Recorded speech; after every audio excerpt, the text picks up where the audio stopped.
A próxima ferramenta que nós vamos conhecer é uma ferramenta que ela roda no navegador de vocês, tá? É uma ferramenta muito utilizada para quem gosta de trabalhar com data mine, data warehouse, gosta de trabalhar mais com essas questões de softwares mais inteligentes, olhando algoritmos como redes neurais, tá? Mas dá também para a gente utilizar para programas mais simples, né? Que é a Jupyter. Na verdade, a Jupyter é um suite de ferramentas onde eu tenho aqui inúmeros plugins, né? A possibilidade de instalar e brincar com inúmeros plugins e módulos desenvolvidos para a plataforma Python, ok? A forma de instalação ela é um pouco diferente, ok? A plataforma Jupyter ela utiliza um procedimento de instalação que nós vamos ver mais lá para frente, através de um módulo da linguagem Python chamado pip. Então esse pip é como se ele fosse um gerenciador de download dos módulos Python.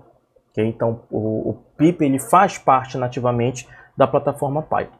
Aqui no site a gente consegue realizar alguns testes, né, com a plataforma Jupyter. Okay? Claro que é apenas teste.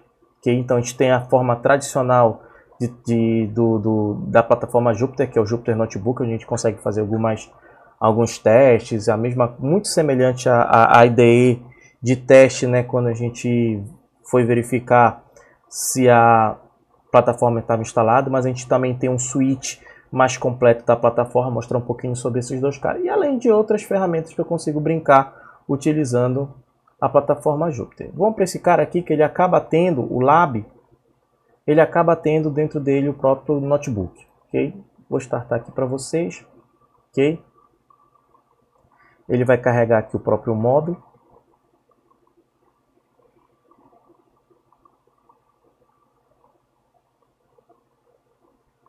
Vamos aguardar aqui um pouco, ok? Até que ele vai direcionar a gente para o módulo de teste deles.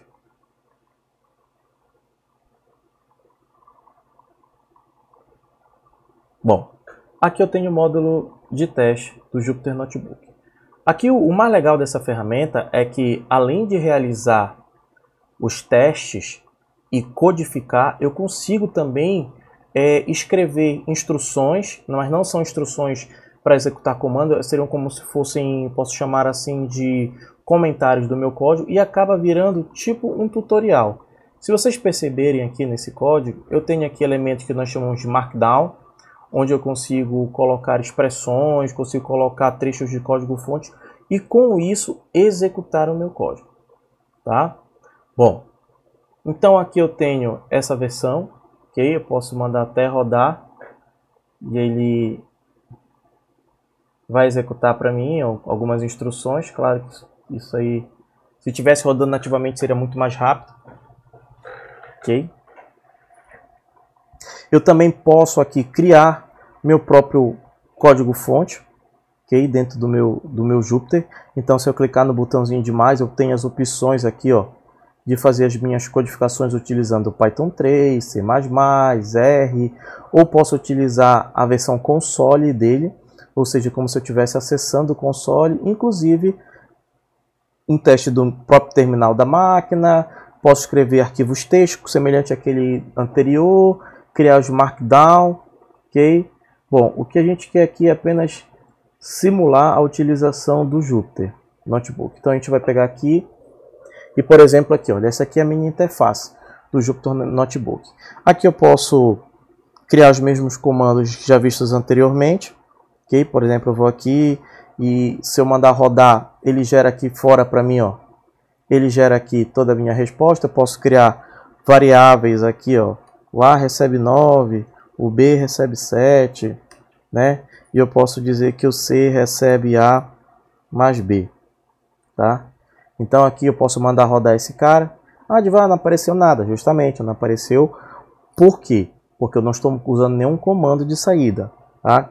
Fiquem calma que tudo isso a gente vai ver com bastante calma, ok? Então se eu pedir aqui para mostrar o A, ele vai mostrar o conteúdo do A, que é 9. Se eu pedir para mostrar o B, ele vai mostrar o conteúdo do B, e se eu pedir para mostrar o C, que é a soma de A mais B, ele vai mostrar para mim o conteúdo do C.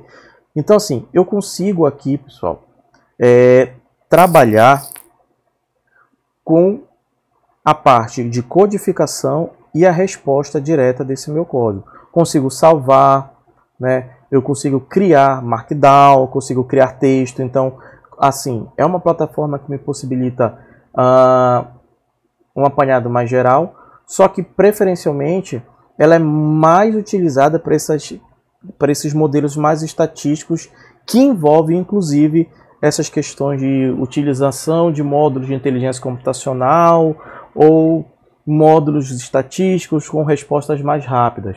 A gente tem exemplos aqui de utilização. Data mining, como a parte de data science e outras tecnologias, né? E claro, funcionando diretamente no navegador de vocês.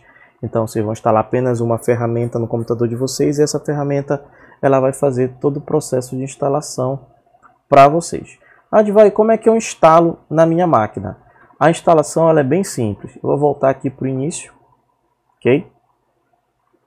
Logo na página inicial eu tenho aqui, né, onde eu testei no browser, eu tenho aqui as formas de instalação. A primeira delas é utilizando um aplicativo chamado Conda, ok? Aí é um outro aplicativo voltado exclusivamente para a instalação de pacote, ok? Ou utilização do comando pip.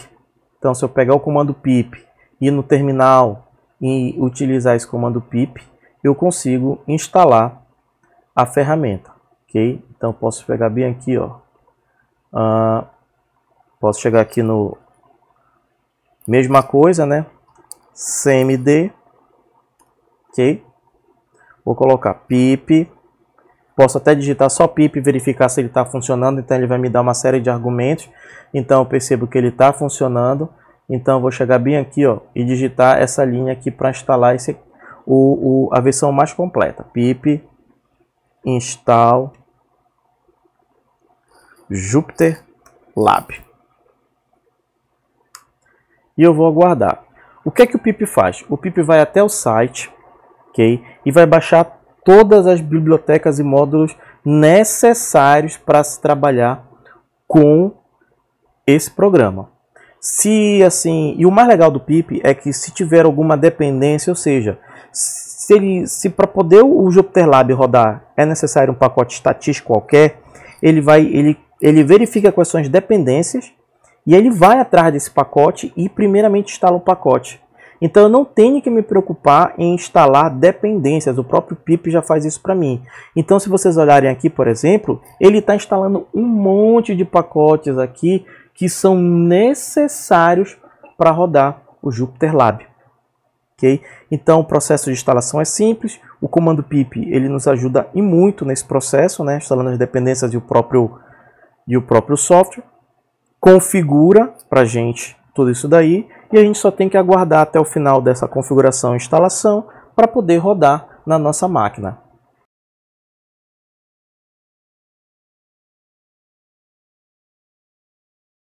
Pessoal, depois de instalar, ele gerou aqui um alerta para mim. Isso aí depende muito da versão do Python que vocês instalaram.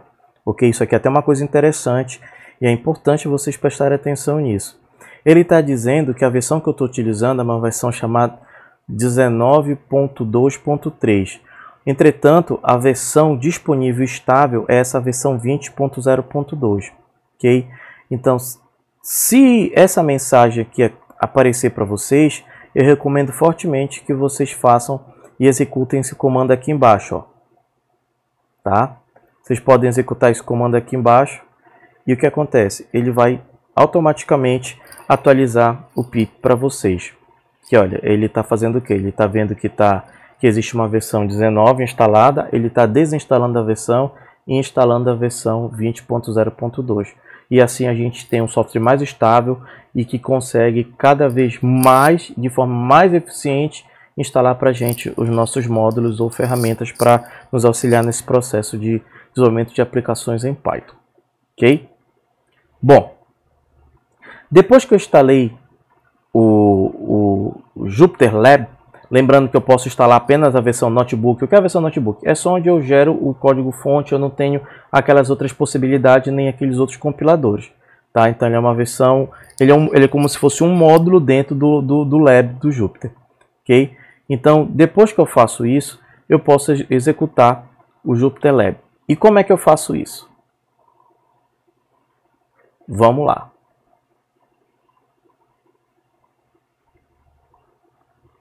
Na mesma janela que realizou a instalação, basta eu digitar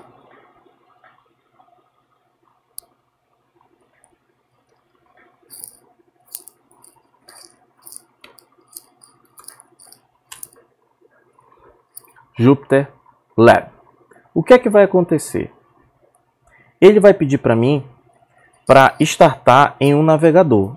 Aqui eu tenho o Microsoft Edge, o Google Chrome, Internet Explorer, eu podia ter o Mozilla, eu podia ter outros navegadores, tá? Então vocês vão utilizar no navegador que vocês mais estão habituados a trabalhar. Eu particularmente gosto do Chrome e do Firefox. Nesse caso aqui eu só tenho na máquina virtual o Chrome, então vou usar o Chrome. Então ele vai carregar para mim. Percebam que ele carregou até mais rápido, porque agora ele está executando na minha máquina. Então ele vai carregar para mim aqui, ó, no Google Chrome. E o que é que eu tenho aqui? Eu tenho o Jupyter Notebook, tá? Aquele que eu consigo executar, ó, mostrar para vocês. Eu consigo executar aqui os meus testes, ok? Então ele gera para mim todo o resultado, tá? Isso aqui não precisa ser apenas uma linha, eu posso ter um código muito mais completo aqui. E isso vai depender muito do que vocês estão fazendo, mas eu posso ter um segmento, um bloco de código muito mais completo. O interessante aqui é que se eu quero uma resposta para verificar como estão os meus resultados dentro de um script, digamos assim, com inúmeras linhas, então é interessante utilizar esse tipo de codificação, tá? Então eu tenho esse carinha aqui, eu tenho aqui toda a visualização das minhas pastas do meu sistema operacional, onde está instalado esse meu código. Eu posso renomear esse meu código, eu posso adicionar mais uma célula, recortar, então tenho toda aqui as minhas opções, ok? Posso pegar aqui e escolher meus outros módulos, eu posso usar o console do próprio Python, então ele faz um console interativo para mim, então eu consigo, por exemplo, digitar isso aqui, ó. Peraí. Tecla errada. Então eu tenho um console interativo, então ele deixa de uma forma mais coloridinha para mim o console. Então essa aqui é a ferramenta. É uma ferramenta muito utilizada, principalmente quando a gente quer trabalhar com algoritmos inteligentes, né? Ou desenvolver algoritmo inteligente, porque ele tem inúmeros módulos já pré-instalados dentro da suíte, né? Quando a gente faz toda aquela instalação. Okay? Então ele tem aí ele tem técnicas como, por exemplo, redes neurais, lógica fuzzy, neurofuzzy, então assim, tem inúmeros algoritmos aí dentro da área de inteligência computacional e outras customizações que aceleram mais esse processo de tempo de resposta.